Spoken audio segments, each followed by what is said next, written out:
Hey guys, I'm Richard Fitzgerald. This is Dubai Works, where we interview the business leaders making a difference in this great city. That business with scalability was very interesting to me. I like building something that has legacy.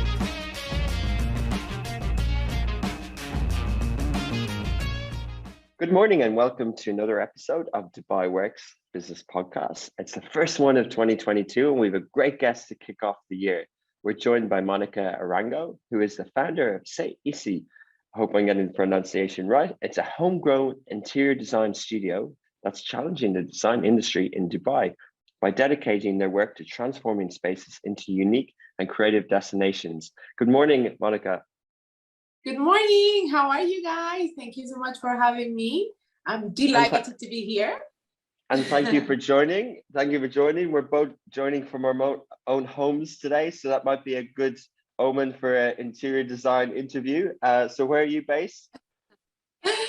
So we are based as in CTC, the studio. So we are in Sheikh Road. Our studio is there. And yeah, it's been almost a year that we've been in the studio. Okay, and you're working from home today, so you're in Jumeirah Gulf Estates, as you mentioned. Yes. Oh, yes. So I live in Jumeirah Gulf Estates, and this unfortunately is homeschooling, so I'm kind of divided between here and the office. So yeah, it's nice actually to be from home, having this nice conversation today with you. Exactly. Yeah, it's great that we can connect this way. But I think a lot of people, 2 years into the pandemic and on Zoom, a lot of people are working from home. I'm sure that had an impact on your business in a positive way. But can you tell us a little bit about the background to Say Easy? What is this and how you came up with the idea and what is the business? Sure. So so I'm actually a lawyer, and CTC is the result of a transition in my career, around 7 years ago. And basically, when I had my second child, it was very challenging for me to continue within the corporate world. The timings didn't work. And I always had a very deep interest and passion for interior design. My family has a background on it, and I've always been very interested in the industry generally. So CTC came out of actually a personal project that we did with my husband in France, in Nice. And I was in the midst of the transition of the careers. And when we got the project, I executed the project from Dubai. So we procured everything, and then we set up traveling to France, and we basically did the whole setup of the apartment and whatnot. And then this is where my husband is French, and he goes to me, "This is what you should do. I think that you're really good. I'm your first client. I am very impressed." So this is how actually the idea started. To be honest with you, at the beginning, I was like, I'm a lawyer. I think I will always be a lawyer, and then there is no other way out. But little by little, even when I was working as a lawyer, I was helping my colleagues, the girls that were pregnant. I was helping them with the rooms.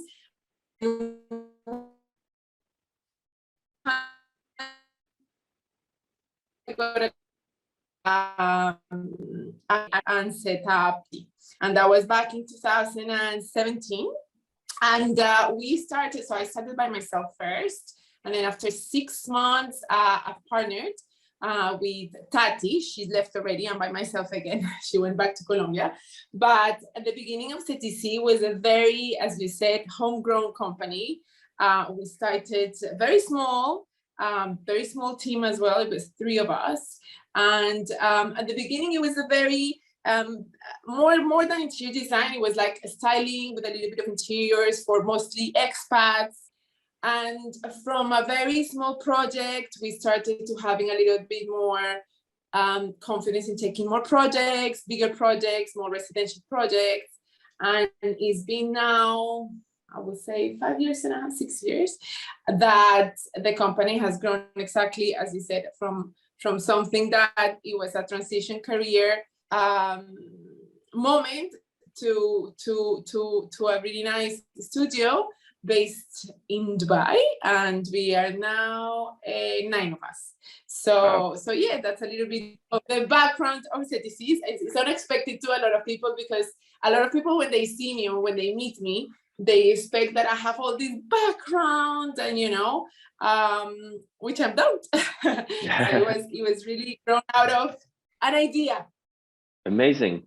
I think that's quite inspiring, because other people, changing careers is daunting, isn't it? And then the expertise. But so how did you end up in Dubai? And were you practicing here, or was your husband here? Or why did you decide to set up, say, ISI in Dubai?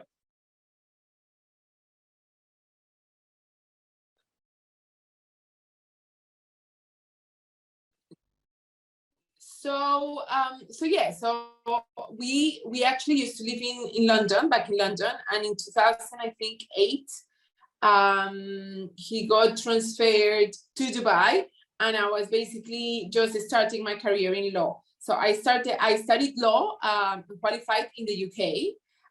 So when I came here to Dubai, at the beginning I worked in a law firm that was not English, and then I moved to an English law firm, and that's kind of the transition why we're here in Dubai. Then obviously we continued. I mean, our kids are here, we're set up here, and at the moment we're actually based here, so it made sense to set up CTC in Dubai for now. Yeah. Okay, interesting. So that's how you set up the business, and you have a design studio, you've grown, and you've got clients. What were the early days like? You mentioned you're a lawyer. Did you have to educate yourself, or obviously there's a lot of sort of creativity and personal styling going into this, but it's also a business, it's also a profession. So how did you sort of upskill? So that's actually a very good question. And I always say, and people say like, oh, well, how could you transfer skills? So absolutely right. The creative side, I think that's something that you don't learn. In fact, I've met many interior designers, people in the industry that have studied that, and they say that either you have the eye or you don't have it, no matter how much you have studied. So in my case, I had the creative part. In terms of the business as a setup, so I come from a very entrepreneurial family. So both of my parents, my father is a lawyer, but he set up his own company. My mother set up his own company, and my sisters back home, they are very entrepreneurial. Both of them have their own companies. So I had that background. Also, studying law itself, it's a very good base, especially when you've been working within the corporate world, where you get your structure. You get the very basis of what is to be in a business, in a big corporation. So from that set, I think that I transfer my skills of how to set up the company, the budgets, the finance, all of that from my obviously legal background. And in terms of interior design, you're absolutely right. Of course, you need to educate yourself. I actually didn't go anywhere. I educated myself through whatever I had available. And yes, it kind of, I think that this is a job that, number one, you learned obviously with the job. There is obviously new skills and new set of experiences, especially with clients, especially when you do interior design and residential. It's a very personal relationship that you have with your client. You're kind of coming into their inner world, their private world, and then so this is how I think that the early days of CTC was. In terms of the business, the background of my family, and I guess my background as my legal background, even to set up a company legally, I kind of knew. And in terms of the skill set, I mean, I still know that, I mean, you never stop learning, right? So with every project until now, there's always, every project there's something from. So it's a continuous curve. I don't think that we could ever stop at any point. Interesting. Yeah, I think that's interesting. I think if people are around their parents, but my parents, and I didn't know it when I was growing up, but both had businesses at different time. And I think it somehow it helps. And then I think any education or any degree, there's skills in terms of some ways. And, you know, it sounds obvious, but actually the corporate part of law is so important in terms of setting up businesses, because everyone does contracts, everything. So how did you go about that in Dubai? Did you do a free zone? Did you have an offshore, or what? How did you set it up as a studio? And it's on Sheikh Zayed Road, but what activities did you have, and what services do you provide? So in terms of the beginning of CTC, that was with my business partner. We set up the company in the Fujairah free zone. The reason being is because we didn't really have an actual office. We were working like remotely, or we were working on the free zone kind of companies where you basically rent the spaces. At that time, we were working in a place called Our Space, which is a very nice space for entrepreneurials when at the beginning you don't have the budget, because to incur into all these rental fees and all of that. So the beginning of CTC was with a Fujairah free zone. And then obviously after we decided to set up the office in Dubai, I had to go to the DED. So I changed the license to the Dubai license so we could actually operate here. And in terms of our services, we're mainly an interior design studio. So we'll do, in terms of activities, I think we registered on the interior design consultation, and basically most of the service kind of side of the industry, basically. Yeah. Okay, fascinating. Yeah, you know, I think this is a great Dubai business story in terms of doing it organically. You know, and when you're providing a service, it's by default it's service based, so it's about your time and your hours and that personal relationship. So you don't need much else at the start. But so what is a studio for an interior design company? Do you have what's in the studio, or is it an office, or do you have your own showroom and things like that?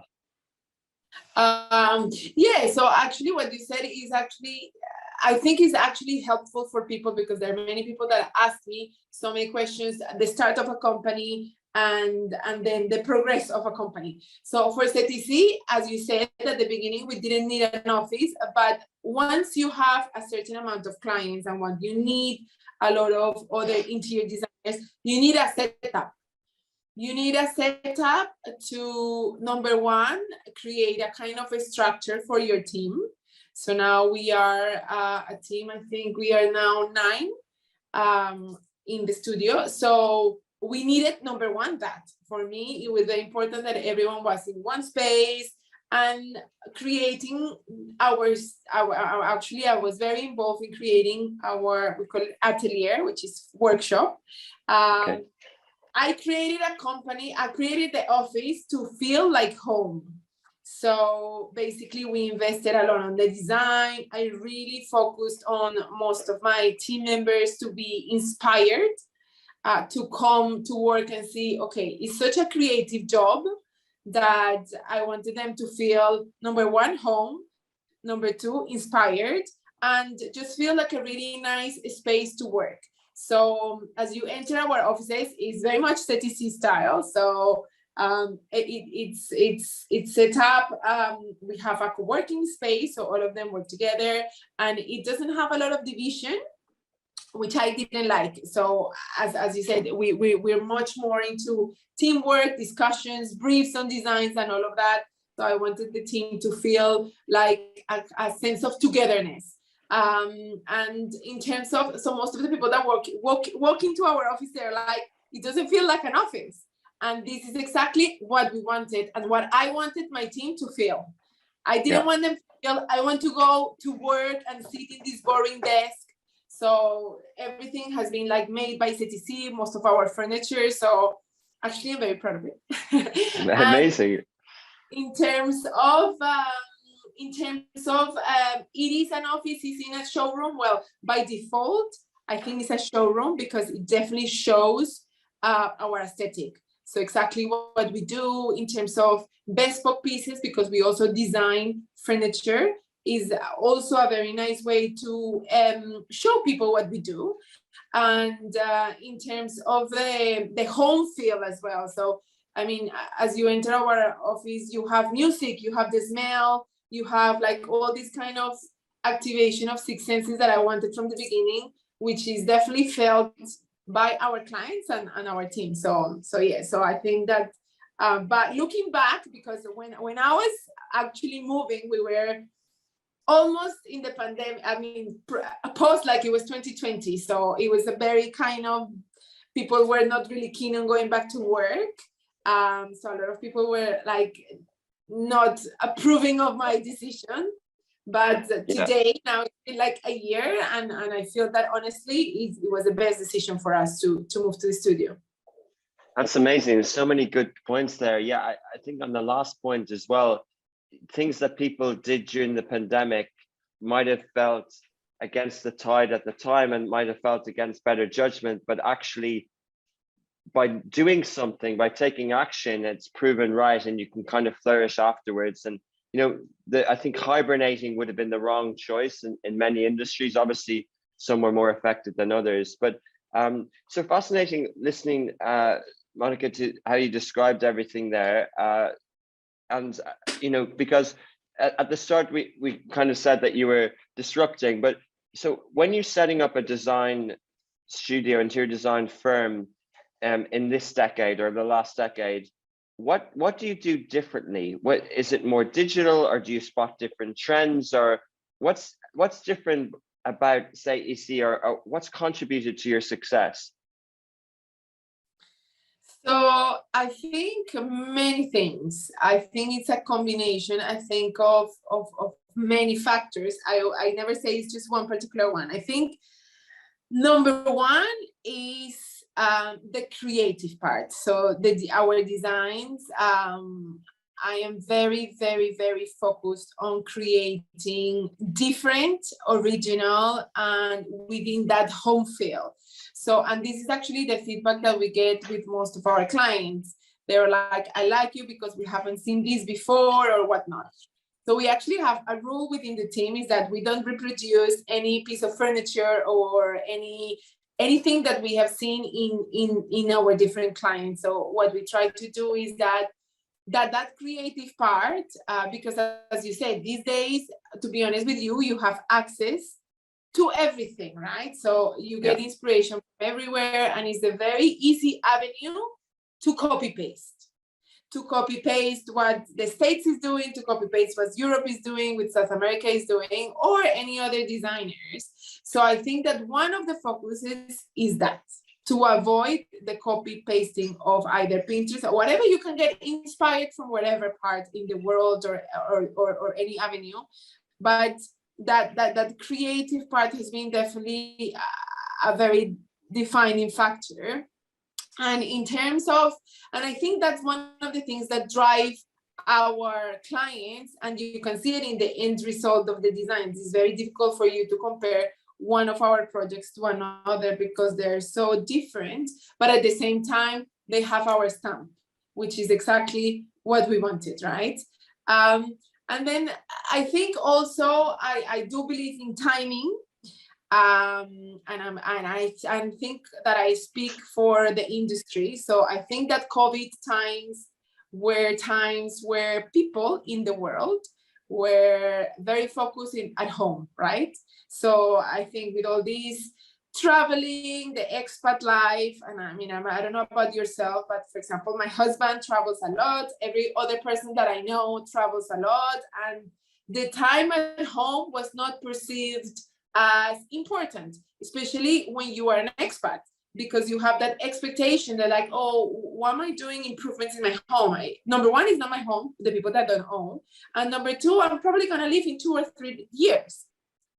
So by experience, for example, what happened to us, as in me and my husband, my family, is that we've been living in Dubai. We were living in Dubai for 12 years in a rental home. And then after that, we decided to buy. But we were living in for 12 years. And when we came to Dubai, our thought was one. And I am into design, and of course I did improvements, but I know a lot of people that spend more than 10 years and they haven't done any changes to their home. And at the end, the question is like, if you don't do it now, then when, right? Yeah. You can enjoy it. So I think that COVID times, because people were so much centered in home and staying at home and what can I do and whatnot, they saw actually the importance of your home and how important is like, it's nice to improve where you live, you know, even though we're not from here, why not make it look like home? So what happened with CTC was that I think that there was a big boom within the interior design industry worldwide. I think residential, for the COVID times. I mean, the amount of people that we had from the region, from Saudi, Bahrain, Qatar, that they just wanted to improve their homes. The people that were living, for example, in apartments, moved to villas. The people that were renting bought. So it was a really nice transition, I see, of people just wanting to live a better life at home. And I think that was a big boost for CTC. I think that when I see the kind of trend and the line of growth in terms of interior design at CTC, it was 2019, 2020 is when we saw the boost. Yeah, in the company. Amazing. And I think, yeah, if you're doing it organically and then you have the studio and then it's good timing, and we can talk about competition, but just how to approach you and how to start it. And I'm going to give two examples, and one is around on this question. So I was doing an interior design job on this apartment. I was going to refurb it. I was going to put a floor in and buy sofas and stuff like that. And when we were doing it, I didn't know. I knew I wanted it nice, but I didn't know how to do it. So we used an online service in Dubai, and we paid. They came and they paid a flat fee, and then we did the rest. So it was a few thousand dirhams, and then they just literally sort of did a drawing and did a mock-up. I didn't know that service existed.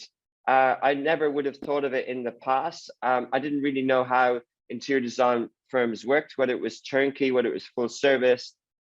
So what sort of, are people as ignorant as I was when they go to you first? And how do you kind of, work with people? Because, the internet is there, right? Like there's Pinterest. People can go into showrooms and they can go, I like this sofa, I like this chair, and people like you might want to go, hey, I have a bit of a creative itch that I want to do it myself. So how do you kind of, how do people discover that a quality service like yours is good?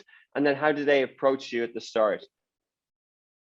I think that's what you told me is a very typical question, or that I face with the clients, and you're absolutely right. So interior design firms operate in different ways. As for CTC, we have different services exactly for that purpose. So we saw the need of people that maybe they didn't have a huge budget for the interior design, procurement and execution, but then maybe they just wanted the design aspect, which is exactly what you bought, right? So in terms of CTC, we do provide only the design. Actually, most of our work in Saudi, Lebanon, and around the region is only based in design. So like you and me, we have a conference call over the phone, over Zoom. They will send us the technical drawings of the space, and then we'll get going with the design. Of course, we do like a questionnaire and get the most of the information from the clients. But believe it or not, in this stage of age, an e-design is effective. And I always say this, when the clients, number one, have time, because time can be stressful, and that's why other clients hire that full scope, right? And also when you do have the patience to execute and procure the project. Not a lot of people like it, not a lot of people, are up for it, but there are some people that are amazing doing it. In fact, I have an amazing example, which is one of our clients in Oman. We did her whole villa. It was a very massive villa. I've never met the client face to face. We met, all our meetings were on Zoom, and we worked only on the tech drawing. And basically we did the design, and we also provide her the procurement list, so she could actually execute everything as per our procurement for everything. And then a few months later, she did it. She showed us a video, and it was quite unbelievable, to the detail. From the pot of flour that we put there to another. So those are the kind of success, kind of the stories that we say, you know, this package works for you, is amazing. You know, you need is the design and the schematic of it, because most of the interior design, I think problems that people have is because they don't get the sizes right, and you don't have a special schematic of the area. Then, of course, we have our big projects that, as you said, they're the turnkey projects where we do from A to Z.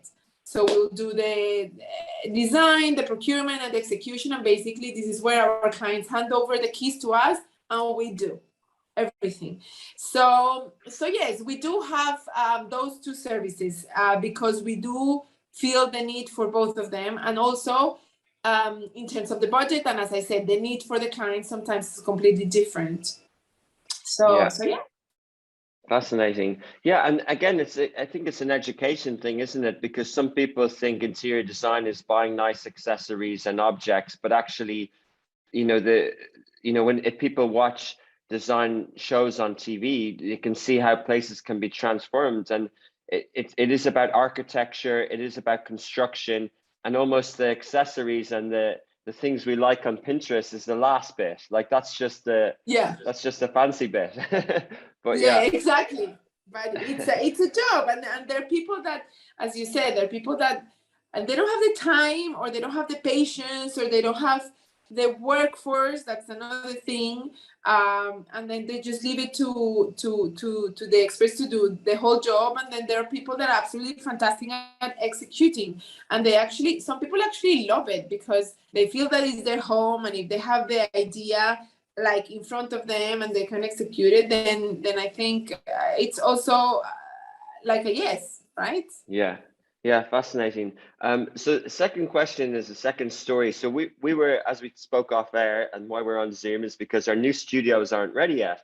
And we wanted to, very exciting, yeah, but we wanted to create a studio for a modern media company. So we thought, well, it's not just a newsroom, like a newspaper. It's not just a TV station. It's not just a radio station. It needs to be all three. So we found the space, and then we found a designer that I thought was good, almost like you when you starting her own business. She brought in an architect with her. She brought in the materials person, and we spent months getting the design right. And then we needed the fit out and the construction, and that was an eye-opener. We talk about the industry, an eye-opener in Dubai to see how it operates. But it was fascinating learning experience for me. But to the point on time as well, I knew from the start I needed to sort of shape the output. I knew I needed to have that sort of vision on what are the functional role of the office and the studios. But I also knew that I wasn't, and I didn't have time, I wasn't an expert. So I outsourced it almost completely. And it was amazing because this dynamic of an independent designer and a big professional sort of turnkey construction company who has a joinery factory and also a showroom for furniture, it worked really well in terms of working together. And I guess the question is not really about whether you do commercial units as well as at home, but with 9 people, and you mentioned you design furniture, what are the skill sets of that? And at what point do you say, hey, okay, we have a workplace, the atelier, the space that you have, but at what point do we maybe start to do joinery ourselves? Or at what point do we have our own showroom of furniture and things like that? Yeah, that's actually our next step. So, yeah, you're absolutely right. So in terms of our team, Everyone, I always say there is no better words. I think everyone has amazing different skills, and this is why the team works. So we have 3 interior designers. One is an interior designer that is very based on the design aspect, very aesthetically, very married basically to CTC. Then we have 2 interior designers that are very technical. So they're all about our tech drawings, anything to do to schematics, anything to do with the elevations, anything to do with 3D works. So all of that kind of visualization. Then we also have our procurement and logistics team. And this is the people that once the design team has set and we have finalized the design, then the procurement team, which is, we have 2 people for that, they take the project and they start procuring and managing the execution. So, you know, where, you know, whatever we produce and stuff. And then we also have our bespoke team. So this is the part I think that is relevant to your question, which is, at the moment, I'm not a retailer, and I think that that's another scope of business, but I do love to design our own furniture. Why? Because I had very bad experience with fit out companies or relying on third parties. Because at the end of the day, what happens is that, let's say Smashy hires CTC, we do all of that, and then CTC takes everything, all scope, yes, we can do this, and we hire that third party. There is not, I don't have enough control to that third party on the quality control, unfortunately. And I faced in the previous projects so many headaches with that aspect. So, you know, we decided, okay, so at the moment I'm actually partnered with a person that is exclusively producing for CTC. So all our bespoke and joinery.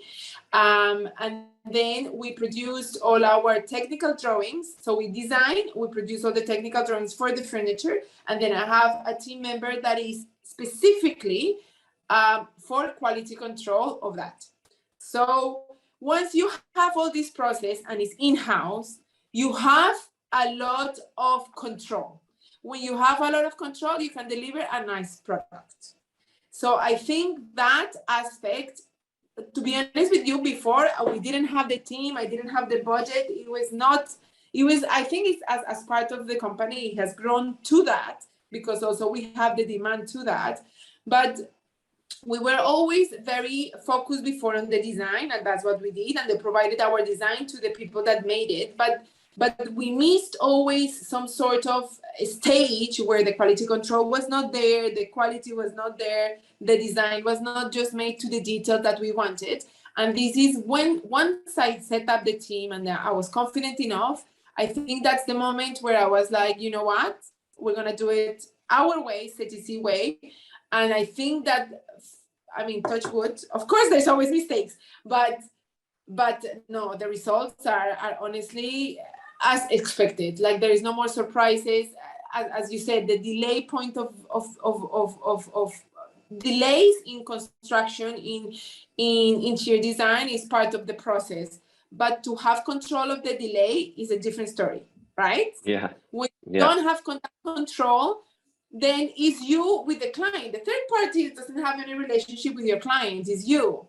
So, and I think that's one part that really made us a little bit stronger or a little bit more confident, is that we had that control. Even if we were delayed, I could control that delay. So yeah, so I think that as for us, as I said, one of the things that make us a little bit more different, I mean, I think everyone has their specific beautiful kind of niche, but as for CTC, is that we love to design new pieces. And one of my rules is that I don't like to repeat bespoke pieces. So for example, if we produce a table for you, we don't like to replicate that. We'll probably do something different with another client, but we tweak it around. And so yeah, so that's, I think that the next step would be potentially to get a bigger space to actually fit out, like not have like a third party as a partner, but maybe that partner could join CTC. But as for now, we're good. Yeah. The setup works, But yeah, your example is actually a very typical example of that expert joinery, that side of the business that sometimes either works for you or against you, right? Yeah, fascinating. Yeah, I think it's interesting, and especially the not necessarily control, but just involvement. I think the example that you gave of the clients or the villa in Oman is interesting, because you might do the really good work, but then it's up to the person to bring your designs to life. And you know, I saw that with Lamis, our designer. She was really keen to have a really good fit out company, because ultimately there's so much responsibility on them to bring your art to life as well. But Monica, so how competitive is your industry in Dubai? You know, like, is it a really advanced industry? Are there really big players? Are there small players? Like, how would you describe it to people?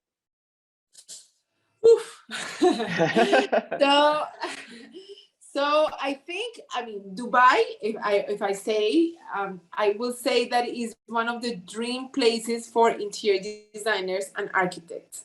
And I tell you why. There is 3 aspects for it. Your creativity also depends a lot on your budget, right? When you have a very good budget, you can be very creative because there is no limit. So I think that Dubai, I mean, as you see around you, your skyline, imagine the industry of architects, for example, here.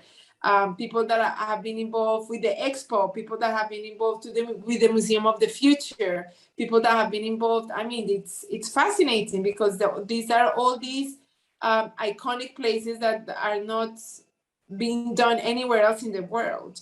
So in terms of how is interior design, I mean, interior design specifically, yes, it's competitive. Yes, I think that you have various players. You have a lot of, hospitality is a very big thing in Dubai, and commercial projects, of course. And there is very, very big established firms.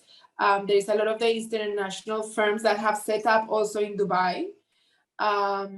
There is the medium also firms that deal with residential and commercial, and also the very small ones, because I always say that Dubai has room for everyone, right?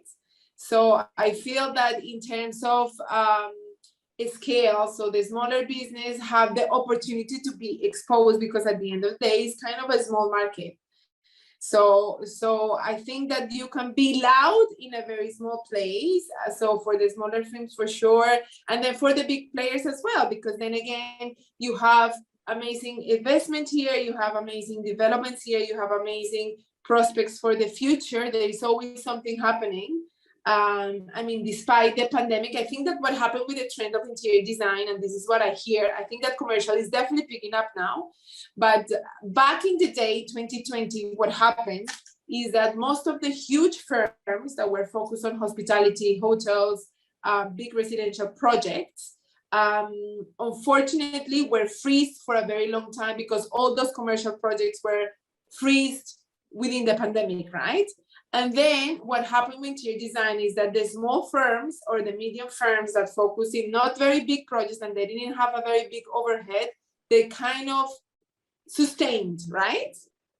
And then the residential project that I was telling you, that was a very big boost for most of the industry. I mean, if you talk to the fit out companies, the people that were specialized in commercial, they now started doing residential. The architecture that were focusing very much on commercial, they moved to residential. So there was definitely like a trend. But in terms of competition, of course, there is competition. There is amazing firms that we look into, like recently I went to the Identity Awards, and this is where you mix and match and see all your competitors, and it's nice that also they recognize you, or they recognize your work, or you recognize their work. So yeah, I think I always say that competition is so healthy, and is very good for your own kind of status, right? So when you compare yourself or when you see yourself, how you perceive yourself amongst others, right? So yeah. Interesting. Yeah, I think I heard on a podcast recently, someone said when they're entering new markets, they need to see that there's competition there, because that means there's a market, that means there's customers, there's dynamics, and someone has done it before you. To create a market out of nothing is really hard, which is why, in other markets, right? Like in emerging markets, to create that market is hard. It's almost easier in a funny way to come second, to come when others have done it, because having behavior to buy and sell is a hard thing to generate from scratch. But fascinating, just to understand a little bit about the industry. So if there's a new development, can your company win a contract with a master developer, a private developer, to do the interior for a block of apartments or villas? Is that something that you can do, that you can respond to RFPs for, or is it hard to kind of get those type of contracts? Well, I would answer that question 3 years ago that I would have never been considered. But today we have pitched for it. We have won against big shots. We have lost against big shots, which is so good. I love to just pitch. Your request for proposal. I actually enjoy them, because from every single one you learn. And I always say that if you don't get it, it's because there is a reason. I don't have the capacity, or maybe, I never question. I will never question whether we could do it or not. I always question the timing, So yes, we've been lucky enough to be considered to very, very interesting projects. So now that you say, so before I was very, very focused on residential, and now since 2021, we started definitely much more doing commercial. So I think that within this year, I think we've done restaurants and cafes, and also we've been considered within the developments to do like show apartments and yes, the much more commercial definitely than before. And then again, I think that having the team, having the studio, having of course the experience have made us be here, right? I don't think that in the 6 years before that we had, I will not be here, because to be honest with you, to be pitched for all these projects and whatnot, you need a history. And this is one thing that I always see in entrepreneurial world. People want to make money and be successful from day to night. It doesn't happen. And it's just, it's a fact of life, and you need to be patient. And the most important thing is that you need to believe that what you're doing is good yourself. And then when you have that brand, then the rest will come, right?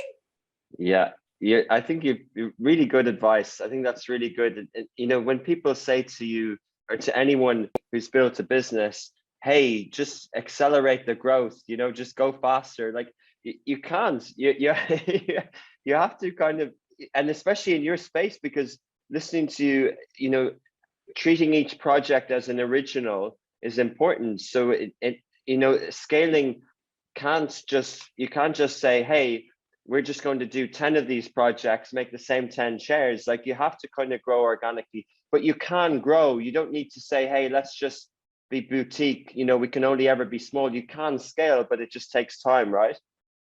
Yeah, and also it's your decision. So if, for example, in my case, there's been many opportunities, I guess, for big projects, but I always, as I told you, there's many times that I consider timing. I consider also my timing, the capacity of my team. I'm a mother, I like to be present. Is this project gonna take me out weekends from my family? If it is, maybe go to the big firms, so I think that there is a lot of thought behind. And I always say that, you take your business the way you want. And, whatever you are successful, however you scale it, it needs to be tailored to your life, right? Amazing. Yeah, good advice. I think this would be good for the regular listeners of the podcast. But also we're coming to the end. I want to ask you about the future in different ways. Like what do you have planned? We're at the start of a new year for, say, EC. And Monica, also, what's your dream project? What would you love to work on in the future? So 2022, I think, is going to be a very interesting project a very interesting year for CTC, because we have current projects in the pipeline, of course, that are going to kind of turn CTC to another type of, I will say, company. As I told you, we are more focused now on producing our own pieces and furniture and all of that. So in terms of that, I think that's our next step, to expand, potentially to create a capsule collection of furniture. I think that's but I think there is a little difficulty there, because at the moment we don't want to turn into retail. So we need to figure that one out, but that's definitely on the pipeline. And then in terms of dream projects, I don't know, it's hard to say, but I have to tell you something. We are actually working on one of our dream projects. Number one is our dream client, amazing person that trusts us with blind eyes in terms of design and budget and everything. But yeah, I guess, what is a dream project? I think a dream project is where I see my whole team just being so excited to produce and to make this happen out of their own will and not work. I think that's when I see, okay, this is a dream for everyone. And they get excited, and then they get excited for approvals. And then when we order stuff, they're like, oh my God, this is actually happening. So I think that when I see the eyes of my team and myself and even the client, and everyone is getting so excited about it, forgetting about the timing or the time that you put in your work, but just, focusing on the end result, that's for me, that's a dream project. It doesn't matter the size, by the way. It can be as small as this or as big as this. Is actually what it produces to you. So, brilliant answer. That's a brilliant answer. Love it. Amazing chatting to you, Monica. So where can people find you guys online, on social media and website? What is it? So we are at CTC_, and then we have our website, which is www.ctcdecor.com, and then our usual queries, whatever, like it's our email, which is hello@ctcdecor.com. That's where most of our queries go or get filtered to. So yeah. Perfect. Amazing. So that's CESTICI. Perfect. Yeah. Amazing. Thanks so much for your time. It's been really good speaking to you. Just by meeting you now today, it really seems like an amazing business, and wishing you all the success in the future. Thank you so much. Take care. Hey guys, I'm Richard Fitzgerald. This is Dubai Works, where we interview the business leaders making a difference in this great city. That business with scalability was very interesting to me. I like building something that has legacy.